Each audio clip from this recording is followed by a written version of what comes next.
السلام علیکم۔ Story share کر رہی ہوں ایک ایسی بہن کی جن کی دعا اللہ نے تہجد سے قبول کی، جو اپنی زندگی میں ایک بہت بڑی آزمائش سے گزری، جس میں انہوں نے ایسا جہاد کیا جو بہت کم لوگ ہی کر پاتے ہیں۔ اسٹوری شیئر کر رہی ہوں انہی کی زبانی جن کی مشکل کو اللہ نے تہجد سے حل کیا۔ السلام علیکم سسٹر، میں اللہ اور اس کے رسول کو گواہ بنا کے یہ اسٹوری شیئر کر رہی ہوں۔ میرے لیے بہت مشکل ہے، مگر میں صدقہ جاریہ کی نیت سے یہ اسٹوری بتا رہی ہوں۔ اللہ میری نیت کا اجر مجھے اور میری فیملی کو دنیا و آخرت میں دے، میری نسلوں کے لیے آسانی ہو، آمین ثم آمین۔ آج کل جب میں یوتھ کو نامحرم کی محبت میں برباد دیکھتی ہوں، وہ لوگ لاکھوں وظیفے کرتے ہیں، دعائیں مانگتے ہیں، اور جب اللہ ان کی دعائیں قبول نہیں کرتا تو وہ اللہ سے ہی شکوہ کرتے ہیں۔ یقیناً بہت افسوس ہوتا ہے۔ میری بھی یہی کنڈیشن تھی، مگر اللہ نے میرے اوپر علم و کرم کے دروازے کھولے۔ میں چاہتی ہوں ہر اس انسان کو میری اس کہانی کی مدد سے سبق ملے۔ تو بات یوں ہے کہ میں گھر میں سب سے لاڈلی بیٹی ہوں۔ میرے ماں باپ نے میری تربیت بہت اچھی کی تھی۔ میں اپنی تعریف نہیں کر رہی، لیکن میں بہت نیک لڑکی تھی، فالتو چیزوں سے دور۔ آزادی میرے ماں باپ نے بھی دی تھی، لیکن بغیرتی اور بے حیائی کا فرق سمجھا کر۔ میں 17 سال کی تھی تو ایک لڑکا میری زندگی میں آیا۔ شروع میں تو اس نے ایسے پریٹینڈ کیا کہ وہ مجھے بہت چاہتا ہے، نکاح کرے گا۔ میں نے ایک پل کافی سوچا، میں اس سے بچنے لگی کیونکہ میں ایسی لڑکی نہیں تھی۔ پھر اس کے بعد میری دوستی کہنے لگی کہ لڑکا اچھا ہے، شکل و صورت سے بھی شریف لگتا ہے۔ پھر ایک دفعہ سوشل میڈیا کے ذریعے اس نے مجھ سے بات کرنا شروع کی۔ مجھے لگا سب ٹھیک ہے، کہیں نہ کہیں میرے دل میں فیلنگز آ گئی۔ نہ چاہتے ہوئے بھی ہاں بولنے کا سوچا، لیکن میں تہجد گزار لڑکی تھی۔ میں نے اس بارے میں اللہ سے کہا، اللہ میں ہاں بول رہی ہوں آپ کو گواہ بنا کر، آپ ہمارا نکاح کروا دینا۔ بس میں محبت میں مبتلا ہو گئی۔ میرے اندر کروڑوں کمی ہو سکتی ہیں، مگر میری نیت اور میری سوچ کا گواہ صرف اللہ تھا۔ اس وقت میں اللہ کے اتنے قریب نہیں تھی، مگر پھر بھی ہر بات اللہ سے کرتی۔ اس کو ہاں بھی اللہ کو بتانے کے بعد بولی۔ وقت سال گزرنے لگے اور میری محبت گہری ہو گئی۔ درمیان میں لڑائی بھی ہوئی، الگ بھی ہوئے، پھر ایک ہو جاتے۔ یہاں ایک بات میں بتاتی چلوں، میں محبت ضرور کرتی تھی ان سے، مگر اس لڑکے سے کبھی ملی نہیں، کبھی نظر بھر کے دیکھا نہیں، یہاں تک کہ کال بھی بہت کم کرتی تھی، صرف میسیجنگ ہی ہوتی تھی۔ میں نے اس کو کہا تھا دیکھو ہماری کاسٹ الگ ہے، لیکن مجھے میرے اللہ پر یقین ہے، کوئی بھی ایسا کام مت کرنا جس سے پیرنٹس کا سر نیچے ہو۔ ان کو ہمیشہ پراؤڈ ہونا چاہیے ہم دونوں پر، اور میں اپنے والدین کو منا لوں گی۔ اس وقت اللہ پر یقین نہیں تھا، اللہ کے قریب تھی، بس جانتی تھی اللہ میرا دوست ہے، کیونکہ میں اللہ کو اپنے قریب محسوس کرتی تھی۔ اس کے بعد سب کو ہمارے بارے میں پتہ چل گیا، یہاں تک کہ میری ممی کو بھی، اور میری فیملی میں بھی سب نے مجھے بہت سمجھایا۔ میں نے سب کو کہا کہ میں ثابت کر دوں گی کہ میں آپ کی بیٹی ہوں، یقین کرے اپنی پرورش پر۔ میں نہیں مانی، میں نے کہا وہ لڑکا بہت اچھا ہے۔ کافی دن تو سب نے منہ موڑ لیا مجھ سے، سال گزر گئے، میں اللہ کے قریب ہوتی گئی۔ کوئی اندازہ نہیں لگا سکتا کتنی دعائیں کرتی ان کی خیر و سلامتی کے لیے، ان کی خوشیوں کے لیے۔ پھر کچھ سالوں بعد اللہ نے بہت سخت آزمائش پیش دی۔ میں سمجھ گئی کہ یہ میرا امتحان ہے، اصل مرحلہ شروع ہوا ہے۔ شاید اللہ کو اس کی اصلیت میرے آگے کھولنی تھی۔ ہوا یہ کہ کسی چھوٹی سی غلط فہمی پر وہ غصہ ہو گیا، اتنا منہ موڑ لیا کہ میں اس کی منتیں سماجتیں کرتی تھک گئی، یہ کہتے کہتے کہ یہ آزمائش ہے۔ ان کو بہت سمجھایا، مجھے سب نے کہا کہ وہ انسان اتنا ذلیل کر رہا ہے، کیسی لڑکی ہو، چپ ہو کر سن رہی ہو، سب سہ رہی ہو۔ میں نے کہا میں صبر کروں گی، میں جانتی ہوں کہ اللہ مجھے اس صبر کا اجر ضرور دے گا، آزمائش گزر جائے گی۔ اس نے کوئی کمی نہیں چھوڑی، میرے اندر اتنی کمیاں نکالی، میں اسے سمجھاتی رہی، کلیریفیکیشن دیتی رہی۔ میں سچی محبت کرتی تھی، جنت تک کا اس کا ساتھ چاہتی تھی۔ پھر میں نے سوچا کہ شاید میں نے اپنی زندگی میں کوئی ایسے گناہ کیے ہیں جو ابھی یہ مسئلہ حل نہیں ہو رہا، تو میں نے اپنی عبادت اور ذکر کی مقدار اور بڑھا دی۔ اب میں اس سے بات نہیں کرتی تھی، صرف اللہ کو راضی کرتی۔ اب اس سے بات ہونا بند ہو گئی۔ اس بیچ کافی ایسے موقع آئے جب اس نے میری کافی انسلٹ کی، مجھے ہرٹ کیا، اور مجھے ہرٹ کرنا اس کی ہابی بن گیا۔ میں بہت روتی تڑپتی، لیکن کبھی بھی کسی چیز کا شکوہ نہیں کیا، بلکہ صبر کرتی رہی۔ مجھے بس اللہ پر یقین تھا۔ اس درمیان میں نے عبادت کی حد کر دی، اس لیول کی عبادت کی بس قبول کرنے والی ذات اللہ کی ہے، وہ قبول کرے۔ دل بہت بے چین تھا۔ نماز کی پابند اور تہجد گزار پہلے سے تھی، بس اب کافی سیکھ گئی تھی، لیکن دل کی بے چینی تھی جو کہ ختم ہی نہیں ہو رہی تھی۔ جب بھی کچھ کلیئر کرنا چاہتی تو وہ مجھے بلاک کر دیتا یا پھر کال کٹ کر دیتا۔ عجیب سا بیہیو تھا اس کا۔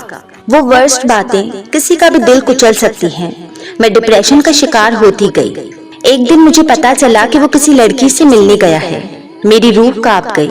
جس سے یہ بات پتہ چلی، میں نے اس سے کہا کہ آپ جھوٹ بول رہی ہیں، میں دھوکہ دے سکتی ہوں پر وہ نہیں۔ وہ غصہ کر سکتا ہے، نفرت کر سکتا ہے، لیکن کسی اور لڑکی سے ملنے گیا ہے، یہ نہیں ہو سکتا، میں نہیں مانتی۔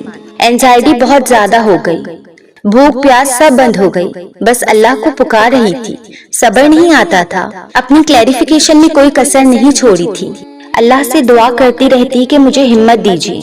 میری ملاقات اس دوران بڑی ہستیوں سے بھی ہوئی، میرے اوپر خاص کرم تھا۔ میں نے ان سے ایک سوال کیا تو جواب ملا، کوئی لڑکی حرام محبت کرنے کے بعد بھی ایسا نہیں کر سکتی، ایسا ہوا ہے، صبر کریں آپ۔ ایک بات بتاتی چلوں، یہاں میری زندگی میں یہ سب ہونے سے پہلے کوئی 7 مہینے پہلے ایک رشتہ آیا، وہاں بھی یہی میٹر تھا کہ وہ میری کاسٹ کا نہیں تھا۔ میرے گھر والوں نے منع کر دیا، ویسے بھی میں رشتوں کو منع کر دیتی تھی، کیونکہ مجھ جیسی لڑکی ایسی تھی، جب میری اس کی لڑائی ہوتی سب کچھ چھوڑ دیا۔ میں بہت بدل گئی تھی، یہاں تک کہ اپنی نظر جھکا کر چلتی تھی۔ اسمارٹ ہونے کے باوجود بالکل سمپل ہو گئی، ایسی بن گئی کہ کوئی مجھے لائک نہ کرے۔ میں پاک دامن رہنا چاہتی تھی۔ پھر ایسا ہوا کہ ایک دن اس نے اپنے اسٹیٹس پر اپنی اور ایک لڑکی کی پک لگائی، جس سے مجھے پتا چلا کہ اس لڑکی سے وہ بہت کلوز ہے اور یہ دونوں کافی ملتے بھی ہیں۔ پھر احساس ہوا کہ اللہ نے مجھے ان چیزوں سے بچا لیا، کیونکہ میں تو اس سے کبھی ملی بھی نہیں، اور وہ تو ایسا ہے جو لڑکیوں سے ملتا ہے، جس کو ایسی لڑکی ہی ڈیزرو کرتی ہے جو اس سے ملے، اکیلے میں، تنہائی میں۔ جب مجھے یہ تصویر دیکھ کر احساس ہوا تو میں نے دل میں سوچا کہ اللہ نے ان کو کس کام میں ڈالا ہوا ہے۔ اللہ نیت جانتا تھا، میری بھی، اس لڑکی کی بھی اور اس لڑکی کی بھی۔ دھیرے دھیرے مجھے یہ سب سوچ کر صبر آنے لگا، اللہ کی مصلحت سمجھ آنے لگی۔ اللہ نے پھر سے مجھے ٹھیک کر دیا، بلکہ پہلے سے 100 ٹائمز بیٹر، اندر سے اسٹرانگ اور نیک کام لے لیا۔ یقین ہو گیا کہ میری وہ عبادات اور وہ دعائیں جن کا لگتا تھا کہ جواب نہیں آیا، ان کا جواب ملا۔ میں اس لڑکے سے ہمیشہ یہ بھی کہتی کہ اگر اس دنیا میں ہمارے نصیب نہیں ہوئے تو میں تمہاری شادی کسی نیک اور اچھی لڑکی سے خود کرواؤں گی۔ مگر جب یہ سب باتیں سوچتی تو میرے دل میں خیال آتا کہ نیک اور اچھی لڑکی وہ کہاں اسے ڈیزرو کرتی تھی؟ وہ تو ایسی لڑکیوں کو پسند کرتا تھا جو اس سے ملتی، تنہائی میں اس سے باتیں کرتی، اور مجھے سب سمجھ میں آیا کہ میری اتنی پاکیزہ سوچ کا بدلہ میرے اوپر وہ بہت ہی مشکل وقت تھا۔ میں قرآن کو ہاتھ میں اٹھا کر اور سینے سے لگا کر خوب روتی تھی۔ سسٹر پلیز آپ اپنی ویڈیو کے ذریعے ان لڑکیوں کو یہ میسج ضرور دیں کہ اس طرح کا انسان کبھی نہ بنے، کیونکہ میں اس وقت بہت مشکل میں تھی۔ وہ تکلیف ایسی تھی کہ میں موت کی آخری ہچکی پر بھی نہیں بولوں گی۔ شاید ہر لیول کراس کیا، صبر کا، برداشت کا، آزمائش میں دعا کا بھی، یہاں تک کہ ایک سانس میں دعائیں کی۔ اللہ کو مجھ سے بس کام لینا تھا، اور میں نے اس لڑکی کو بہت سمجھایا، قرآن کا حوالہ بھی دیا اور کہا کہ کل آپ بھی یہ دن دیکھ سکتی ہیں، جس طریقے سے اس نے آج مجھے چھوڑا، کل وہ آپ کو بھی چھوڑ سکتا ہے، کسی اور عورت کے پیچھے لگ سکتا ہے۔ میں آپ کے آگے ہاتھ جوڑتی ہوں۔ میں ہر اس لیول تک گئی، میں نے اس لڑکی کو سمجھایا، اس لڑکے کو سمجھایا، پر وہ نہیں مانی۔ میں نے اس لڑکی سے صرف اتنا کہا کہ آپ جیسی ہی عورتیں ہوتی ہیں جو دوسری لڑکیوں کے گھر خراب کرتی ہیں، دوسروں کے مردوں کو چھین لیتی ہیں۔ اور اس کے بعد میرے سامنے حضرت یوسف علیہ السلام اور زلیخا کا قصہ آ گیا۔ پھر میرے سامنے قرآن پاک کی آیت بھی آئی کہ اللہ تعالیٰ عورتوں کو ہی جہنم میں زیادہ ڈالیں گے۔ بس پھر وہیں سے میں نے صبر کر لیا تھا، اور اس کا انعام مجھے یہ ملا کہ اللہ نے آج مجھے اتنے اچھے مقام پر لا کھڑا کیا ہے کہ اس وقت بے شک میں نے جو غصے میں جو الفاظ کہے تھے یا لکھے تھے وہ اللہ نے سچ کر دکھائے۔ اور معجزہ کسے کہتے ہیں؟ معجزہ اسے کہتے ہیں کہ اس وقت میں اس لڑکی کو جو کہہ رہی تھی اللہ نے وہ سچ کر دکھایا۔ میں نے اس کو یہی کہا تھا کہ ایک وقت آئے گا جب اللہ آپ کو دکھا دیں گے۔ میں اس لڑکے کے لیے، اس کی فیملی کے لیے اتنی دعائیں کرتی تھی، مجھے نہیں پتا تھا کہ میرے پیچھے کیا چل رہا ہے۔ میں خاص طور پر صلاۃ الحاجات وغیرہ پڑھ کر اس کے لیے خوب دعائیں کرتی تھی۔ یہ تو مجھے بہت بعد میں پتا چلا کہ اس نے مجھے دھوکہ دیا ہے۔ وہ لڑکا اس سے قابل تھا اور ایسی لڑکیاں ہی وہ ڈیزرو کرتا تھا جو اس سے ملے، اس کے ساتھ وقت گزارے، جبکہ میں ایسی نہیں تھی۔ میرے اللہ نے مجھے اس انسان سے بچا لیا۔ میں نہ کبھی اس سے ملی، نہ کبھی خود کو ہاتھ لگانے دیا، اور نہ ہی زیادہ اس سے کبھی بات کی۔ اور دوسری لڑکیاں اس کو خود ملنے کے لیے بلا رہی تھی اور سب کچھ کرنے کو تیار تھی۔ یہاں اسپیشلی یوتھ کو یہ میسج دوں گی کہ اللہ نیت جانتا ہے۔ اللہ نے مجھے وہ مقام دیا جو میرے گمان میں بھی نہیں تھا۔ حالانکہ میری تکلیف اتنی تھی کہ اگر آج میں سوچتی ہوں تو میں رو جاتی ہوں، لیکن آج خود پر پراؤڈ فیل ہوتا ہے۔ جو آپ سے محبت کرے گا وہ صرف آپ کو دعاؤں میں، عبادت میں آپ کو مانگے گا، اللہ کو راضی کرے گا۔ وہ لڑکی کبھی اچھی نہیں ہو سکتی جو آپ کو خود کال کرے، خود آپ سے ملنے آئے، یا آپ کو کسی جگہ پہ بلائے، یا آپ کا ہاتھ پکڑے۔ نہ ہی وہ لڑکا ٹھیک ہوگا جو ایسا کرے گا۔ کسی کی خوشی چھین کر کوئی بھی خوش نہیں رہا۔ میری اذیتوں کا اندازہ کوئی اس چھوٹی سی کہانی سے نہیں لگا سکتا۔ اللہ جانتا ہے مجھے جس وقت نفرت کرنی تھی، صبر سے ان لوگوں کو سمجھایا، اور ذلیل بھی میں ہی ہوئی۔ اس لیے اپنی صفائی کبھی بھی نہ دینا۔ اللہ خود پروف کر دیتا ہے، وقت خود خلاصہ کر دیتا ہے، وقت ہر نیکی کا خود خلاصہ کر دیتا ہے۔ اور آخر میں ایک پیارا سا میسج دینا چاہتی ہوں، اور وہ میسج یہ ہے کہ میں پہلے سے ہی اللہ سے محبت حاصل کرنا چاہتی تھی۔ میں اللہ کے قریب جانا چاہتی تھی۔ اس پورے انسیڈنٹ سے پہلے ہی میں اللہ کے بہت قریب ہو گئی تھی۔